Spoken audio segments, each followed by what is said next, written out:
দেশে বেড়েছে দারিদ্র্যের হার। ৩ বছরের ব্যবধানে দারিদ্র্য 10% বেড়ে দাঁড়িয়েছে প্রায় 28%। এই সময় শহরের মানুষের মাসিক আয় কমলেও আয় বেড়েছে গ্রামের মানুষের। সোমবার বেসরকারি গবেষণা সংস্থা পাওয়ার অ্যান্ড পার্টিসিপেশন রিসার্চ সেন্টারের এক প্রতিবেদনে এমন তথ্য উঠে এসেছে, যেখানে বলা হয় একটি পরিবারের মোট আয়ের 55%ই খরচ হয় খাবারের পেছনে। ওয়ালটন এখন দেশের সীমানা পেরিয়ে পৌঁছে গিয়েছে 50টিরও বেশি দেশে। ওয়ালটন, ঘরে ঘরে বিশ্বজুড়ে। দেশে বেড়েছে দরিদ্র মানুষের সংখ্যা। বেসরকারি গবেষণা সংস্থা পাওয়ার অ্যান্ড পার্টিসিপেশন রিসার্চ সেন্টারের প্রতিবেদন বলছে, দেশে এখন দরিদ্র মানুষের হার 27.93%। 2022 সালে যা ছিল 18.7%। অর্থাৎ মাত্র 3 বছরে দারিদ্র্যের হার বেড়েছে 10%। এ সময় অতি দরিদ্রের হার 5.6% থেকে বেড়ে দাঁড়িয়েছে 9.35%। চলতি বছরের মে মাসে 8,067 পরিবারের 33,207 জন ব্যক্তির মতামতের উপর ভিত্তি করে এ রিপোর্ট তৈরি করে সংস্থাটি। 22-এ হলো কোভিড, 23-এ হলো বৈশ্বিক মূল্যস্ফীতি, 24-এ হলো এই রাজনৈতিক পট পরিবর্তন। সো দেয়ার ইজ বিন যেটা অনেকটা বিশাল আশার সৃষ্টি করেছে, আবার এক ধরনের অনিশ্চয়তাও তৈরি করেছে।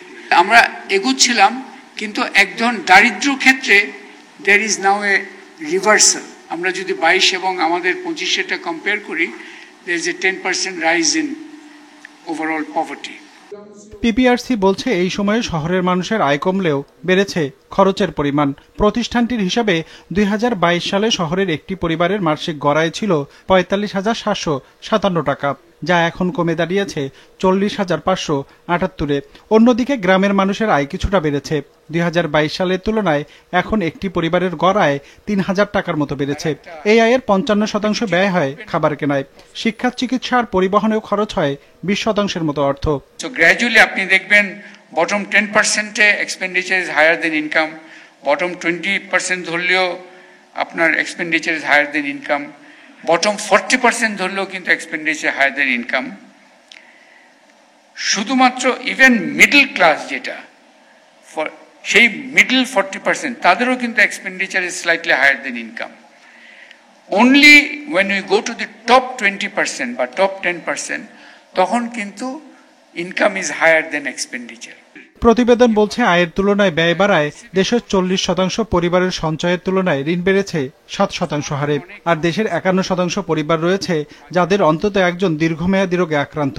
এমন অবস্থায় নীতি প্রণয়নের প্রয়োজনীয়তা তুলে ধরে সংস্থাটি। অন্তর্বর্তীকালীন সরকারও প্রায়োরিটাইজ করেছে ম্যাক্রো ইকোনমি ফর সঙ্গত রিজন, বিকজ দ্যার ওয়াজ, কিন্তু micro economy has not been in focus.